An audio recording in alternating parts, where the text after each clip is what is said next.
I found the Meridian Apartments on a humid Tuesday in late September. Tucked between a Vietnamese faux shop and a dry cleaner in Seattle's Westlake neighborhood, the building rose 7 stories of weathered red brick. It was the kind of place that whispered of another era, when craftsmanship mattered, corners weren't cut, and buildings had a soul. Age clung to every surface. The tarnished brass mailboxes, the black and white checkered lobby floor missing a few tiles, the ornate crown molding painted over with too many layers of off-white.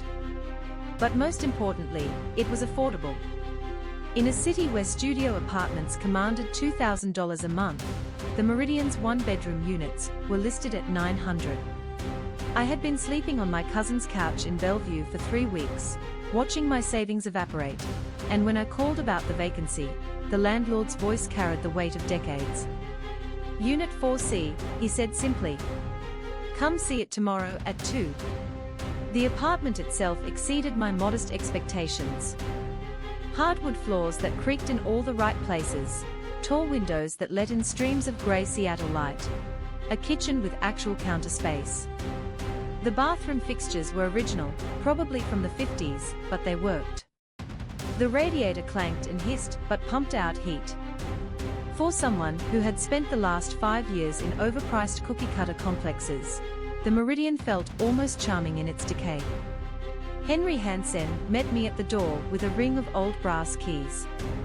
He was tall, impossibly thin, with skin like aged parchment and eyes so pale they seemed almost colorless. He moved with the careful deliberation of someone who had learned to conserve energy, each gesture economical and precise. I guessed him to be in his mid-70s, maybe older. "You're Gregory," he stated rather than asked, unlocking the door to 4C. "John Gregory." "Yes, sir." He pushed the door open and stepped aside, allowing me to enter first. "The apartment comes furnished if you need it. The previous tenant left everything. Won't be needing it anymore." Something in the way he said it made me pause, but I was too focused on the exposed brick accent wall to dwell on it. "This is perfect. When can I move in?" "First and last month's rent, security deposit, references," he said, pulling a folded sheet from his vest pocket. An actual vest, like something from another century. The paper was thick, expensive stock covered in neat handwritten cursive. At the top, in larger letters, were the Meridian Apartments building rules. I scanned the list, expecting the usual prohibitions about noise and pets. What I found instead made me smile despite myself. Never answer your door after 10 p.m., no matter who knocks. Don't use the elevator after 11 p.m. Take the stairs. If you hear laughter coming from the laundry room, leave immediately. If you see a tall woman in the hallways, do not make eye contact with her. "Is this some kind of joke?" I asked, looking up at Henry. His expression didn't change. "Those rules are not negotiable. You follow them, or you don't live here. That's the arrangement. They are unusual. They keep you alive," he said flatly, and my smile faltered. "Every tenant receives them. Every tenant signs an acknowledgement. You'll do the same, or find another building." I studied his face for any hint of humor, none. The old man was completely serious, standing in that empty apartment with afternoon light streaming across the dusty floor, waiting for my decision. $900 a month in Seattle. "Okay," I said. "I'll follow your rules. You'll sign the form." "I'll sign the form." He produced another document from his vest, typed on official-looking letterhead. Standard lease terms, nothing unusual except a clause about adherence to all building-specific regulations, as outlined in the tenant handbook. I signed. Henry witnessed, and just like that, the Meridian became my home. The move-in happened over the following weekend. I didn't own much: a futon, some books, kitchen supplies, a desktop computer, and several boxes of clothes. My cousin helped me haul everything to the 4th floor in 3 trips. The elevator worked fine during the day, though it groaned and shuddered between floors in a way that made me grateful for my youth. "This place is creepy as hell," my cousin Marcus said, setting down a box in the kitchen. "Like horror movie creepy." "It's vintage," I corrected. "Character. Character is a crack in the wall. This place has trauma." He gestured at the high ceilings, the ancient radiator, the way shadows fell at strange angles. "You sure about this? $900 a month in Seattle." "I'm sure." He left an hour later, and I spent the rest of the day unpacking. The building was quiet in the way old buildings are, not silent exactly, but full of ambient sounds that formed a kind of white noise, pipes creaking, distant footsteps, the whisper of wind through window gaps. By evening, I had made 4C feel almost livable. Around 7, someone knocked. A woman about my age, holding a casserole dish, smiled tiredly. "Hi, I'm Beverly, 7A. Thought I'd welcome you to the building." Beverly Contreras worked from home as a graphic designer, explaining paint stains on her jeans and her perpetually exhausted expression. "That's really kind," I said, accepting the dish. "Chicken and rice." "Fair warning, I'm not much of a cook, but it's edible." She glanced past me. "You settling in?" "Getting there." "The place has character." Something flickered across her face, too quick to identify. "If you need anything, I'm 3 floors up. And, just follow Henry's rules." "I know they seem weird." I laughed. "What's the deal? Is he just eccentric?" Her expression closed off. "Just, follow them." The next morning, I met Sadin Skinner at the mailboxes. Mid-20s, standard Seattle tech worker uniform, North Face jacket, and pricey sneakers. He grinned at me struggling with the mailbox key. "Lieutenant, 4th floor, 4C, John." "Sadin, 5D. Here, you've got to jiggle it." He demonstrated the twist and pull technique required for the ancient locks. "Welcome to the Meridian. Rules keep it interesting." "You mean Henry's list?" "Yep. Wild, right? Small price to pay for $900 a month." Over the next week, I settled into a routine. Remote work meant I could stay home, and 4C was ideal. Quiet during the day, plenty of light. I learned the building's rhythms, the creaks and groans, the way pipes sang at odd hours. I dismissed Henry's rules as eccentricity, the kind of absurdities that populated Reddit forums. Don't use the elevator after 11, don't answer the door after 10, avoid the tall woman. Gothic atmosphere, nothing more. Until the night of October 3rd. I stayed up late watching a terrible Netflix horror movie. At 10:47 p.m., 3 sharp, deliberate knocks echoed at my door. Knock, knock, knock. The hallway had been silent all evening. My heart thudded. "Never answer your door after 10 p.m., Henry's words echoed. I hesitated. What if it was Beverly? Or a delivery? Or the police? I unlocked the deadbolt and cracked the door open. The hallway stretched empty in both directions. Then I saw her. At the far end, where the corridor turned toward the stairwell, stood a figure. Impossible. She was at least 7 feet tall, too thin, her proportions wrong, like a human form stretched on a rack. She wore a white dress hanging straight down, long black hair concealing her face. Motionless. Temperature dropped. My breath misted in the air. The hallway lights flickered, then stabilized in a dim, sickly green glow. "Hello." My voice was a whisper. No response. She didn't move, didn't acknowledge me. Just stood there, her presence radiating wrongness. I slammed the door shut, hands shaking. My heart hammered against my ribs. I moved to the peephole.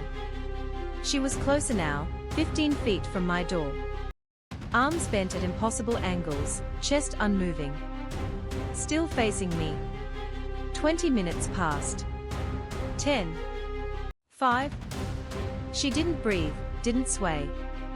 Then, suddenly, she was gone. Hallway empty, lights normal, temperature back. I sank onto my futon, trembling. Henry's rules were not eccentricities. They were survival instructions. I had just barely survived breaking the first one. I sat with the rules spread before me, blue laptop light illuminating the apartment. Every creak, every groan, every whisper of wind felt laden with menace. I wouldn't sleep again that night. By dawn, I understood.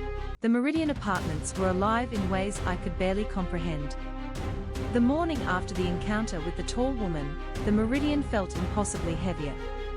Even the sunlight streaming through my windows couldn't make it feel safe. Every corner seemed like it could harbor something I didn't want to see. I had considered leaving, abandoning the apartment and losing my deposit, but something rooted me in place. A mixture of stubbornness and fear of the unknown. I forced myself to stand, shower, and eat a breakfast that tasted like ashes. Then, I pulled out the building rules again. Rule 1, Rule 2, Rule 3. Each directive now seemed like a lifeline rather than a suggestion. The line about avoiding the elevator after 11 p.m. suddenly held meaning. The warnings about the laundry room laughter and the tall woman were no longer abstract. By mid-morning, my curiosity overcame my fear. I needed to see if the other tenants treated the rules with the same reverence I now felt creeping over me. I left 4C, keeping my eyes low as I walked down the corridor. The building smelled of old wood, damp concrete, and a faint hint of something metallic that made my stomach twist. At the elevator, I saw Sadin, fiddling with his phone. He didn't look up. "You're taking the stairs today?" I asked. He shrugged without smiling. "It's better that way. You get used to the rhythm. Elevator's not reliable." "Reliable?" I repeated, eyeing the old metal doors. "You mean, it's haunted?" He laughed once, sharp and dry. "You get used to it. Just stick to the rules, Gregory." The stairs were narrow and smelled of mildew. The walls had been painted so many times the surface peeled in odd sheets. Each step groaned under my weight. At every floor landing, I paused, half expecting to see her, the impossibly tall woman. But the halls were empty. By the time I reached the 7th floor, I understood Sadin's warning. Something was off. The floor seemed longer than it should have been, shadows darker, angles sharper. I stood there for a moment, feeling the air thicken. Then I saw it, laundry room door slightly ajar, light flickering inside. I remembered the rule: if you hear laughter coming from the laundry room, leave immediately. And then I heard it. A faint, brittle laugh. High-pitched like a child's, but wrong, warped, layered. I froze. My chest tightened. Something inside me screamed to turn and run, but my feet rooted to the floor. The laugh escalated, overlapping itself, until I realized there were multiple sources, somewhere between the walls, above, below. I backed away. The light flickered once more, then went out, plunging the hallway into dim greenish gloom. My hand pressed against the railing, knuckles white. I turned and descended the stairs as fast as my legs could carry me, counting each step in my head. By the time I reached the 4th floor, sweat clinging to my back, I dared a glance down the corridor. Empty. Silent. That evening, I couldn't shake the feeling of being watched. Every shadow, every half-seen reflection in the window, made me flinch. I avoided the mirror in the kitchen, as if it might betray me. The building had secrets, and I was still learning how to respect them. Over the next few days, I settled into a routine that bordered on obsessive. I followed every rule to the letter. No doors opened after 10, no elevator after 11, no lingering in stairwells or hallways. I avoided the laundry room entirely. Whenever I sought Sadin, Beverly, or any other tenant, they nodded or smiled faintly, never breaking the tension in the building's strange atmosphere. It was as if everyone had rehearsed a dance of caution, a silent acknowledgement of forces beyond the ordinary. I started noticing other oddities. The walls weren't just walls, they seemed to shift ever so slightly when I wasn't looking. Patterns in the wallpaper changed, almost imperceptibly. Paint peeled to reveal symbols that vanished if I blinked. Even the floorboards seemed to breathe, expanding and contracting underfoot. One night, I heard it again, the faint scraping of long nails along the hallway walls. I froze mid-step, remembering Rule 4. The tall woman. Heart hammering, I ducked into 4C, shutting the door behind me and pressing my back against it. She didn't come for me that night. But I didn't sleep. On a Thursday, Beverly knocked at my door. Her smile was strained, her hair mussed as if she'd just woken.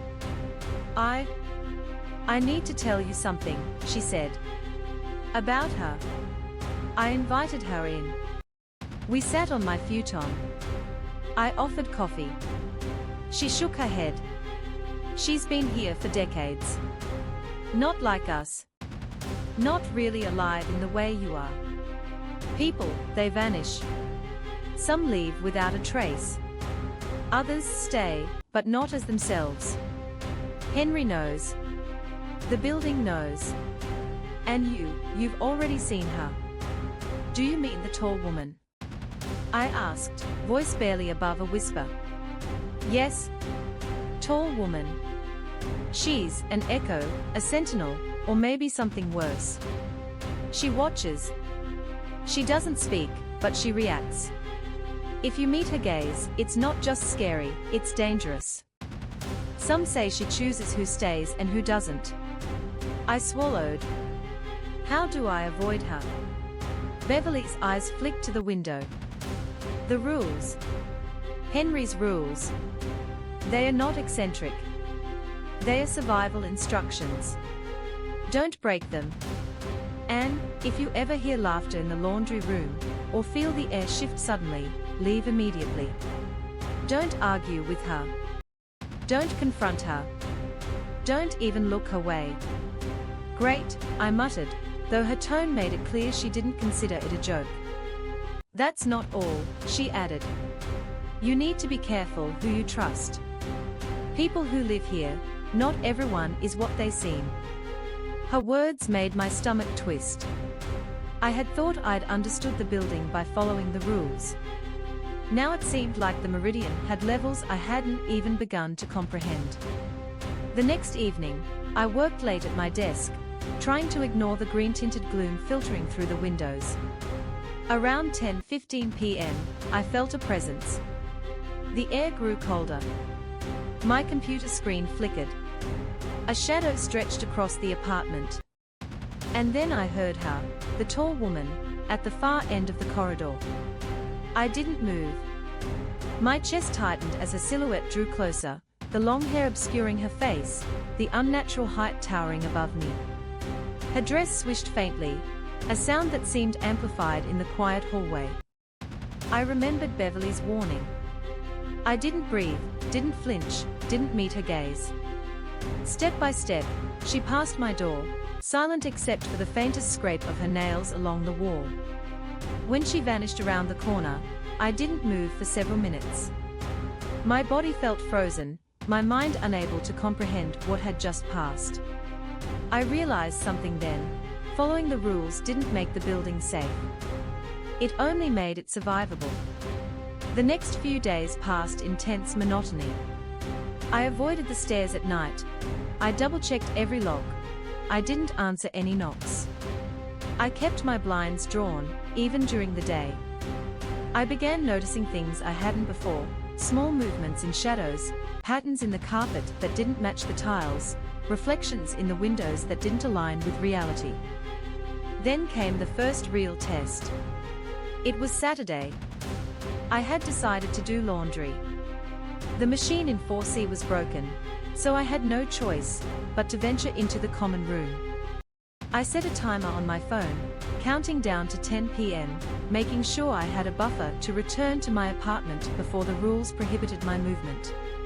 The hallway smelled damp. The greenish tint of the light seemed thicker than usual. I approached the laundry room door and hesitated. The laughter, distant, brittle, warped, drifted out, just as Beverly had warned. My hand trembled on the doorknob. I froze. Leave? Leave? Leave? I turned and bolted, running back toward 4C, sliding the door shut behind me and collapsing on the floor. My heart was a hammer against my ribs. I had survived again, but the building was testing me. Watching me. Henry's words echoed in my mind. You follow them, or you don't live here. I realized then that survival wasn't just about following rules. It was about understanding the Meridian's rhythms, learning its hidden codes, respecting its unseen hierarchy. I had entered 4C thinking I'd found a cheap apartment with character. Now I knew I had entered a world with its own rules, one that demanded vigilance, obedience, and a willingness to accept the impossible. As I lay on my futon that night, I made a silent vow. I would learn the Meridian's secrets. I would endure the tall woman, the laughter, the shifting walls. And I would find out what Henry and Beverly weren't telling me. Because somewhere, deep in the bowels of the building, a truth waited, one that would not reveal itself to those who simply survived. And I intended to see it. For nearly a week after the near miss in the laundry room, the building quieted, so quiet it felt intentional, like the Meridian was studying me, waiting to see what I would do next. The days grew heavier, the air thicker. Even sunlight filtering through the blinds felt wrong, as if it had traveled some extra distance through something not meant for light to pass. I couldn't shake the feeling that something was preparing itself. By Friday, I found myself pacing my apartment, checking the corners, pressing my ear to the walls. My dreams had begun filling with soft laughter and shifting hallways.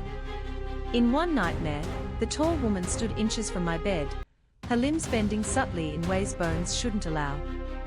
She never touched me, she only watched. I woke each morning drenched in cold sweat. That night, at 9:45 p.m., someone knocked on my door. Hard. Urgent. 3 knocks. A pause. 3 more. I froze. No one ever knocked at night. Not here. Not after the rules took effect. I stepped toward the peephole and stopped myself. Something tugged at my memory. Rule number 8. Do not open your door after 10 p.m., regardless of what you hear.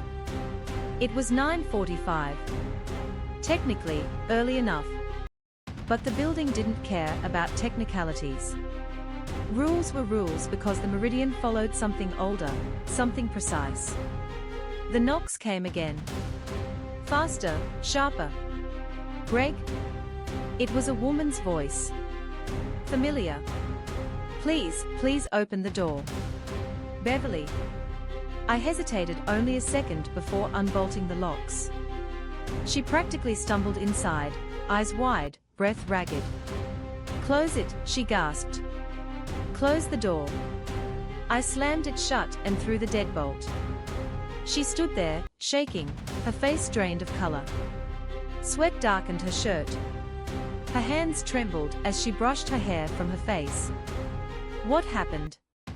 I asked. What's going on? For a long moment, she didn't speak. Then she whispered. She's hunting tonight. The words chilled me more than the autumn wind leaking through the window seams. The tall woman? I asked. No. Not just her. The Meridian shifts sometimes, it opens. There are other things inside this place. They move differently on nights like this. Beverly paced, wringing her hands. I didn't think it would be this soon. This soon for what? She stopped pacing. Her eyes met mine, glassy and terrified. For the building to choose. I felt a hollowness bloom in my chest. Choose what? Who stays, she said softly. And who disappears? Before I could speak, the lights flickered. Once, twice. Each time the color drained a little more from the room, turning everything a sickening shade of green. Beverly grabbed my wrist, squeezing hard. Don't go near the windows. A whisper of movement outside the glass made my heart seize. A shape glided past, too tall to be human, too smooth in its motion, like it didn't bend at joints.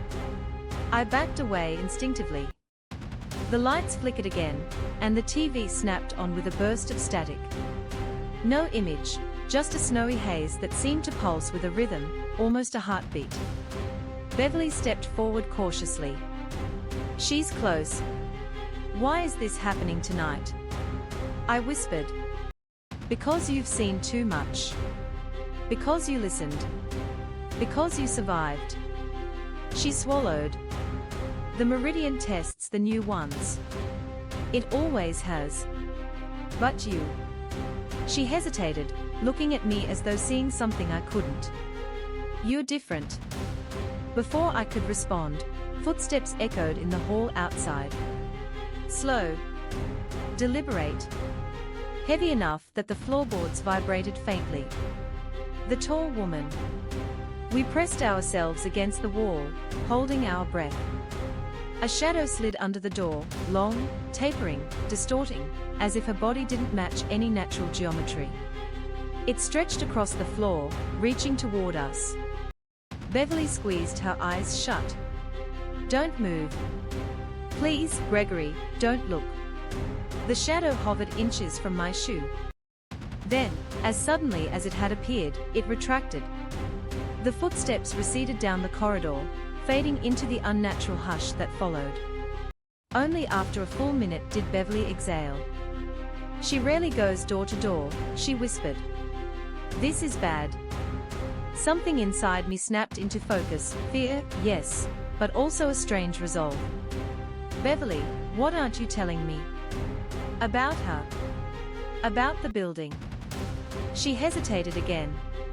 And that hesitation was an answer in itself. Henry was supposed to tell you, she finally said.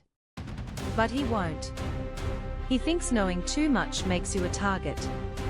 I'm already a target, I said. She closed her eyes. You're right. Outside the door, something screamed. Not a human scream, something too layered, too shrill and deep simultaneously. My skin prickled, every hair rising.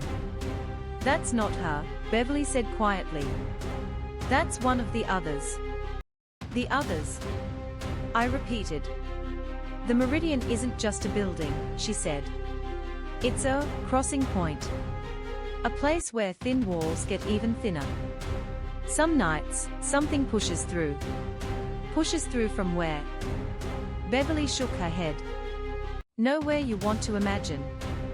The screaming stopped abruptly, followed by a thud. Then dragging. Something was being pulled down the hallway. My stomach lurched. Who was that? A tenant, she whispered.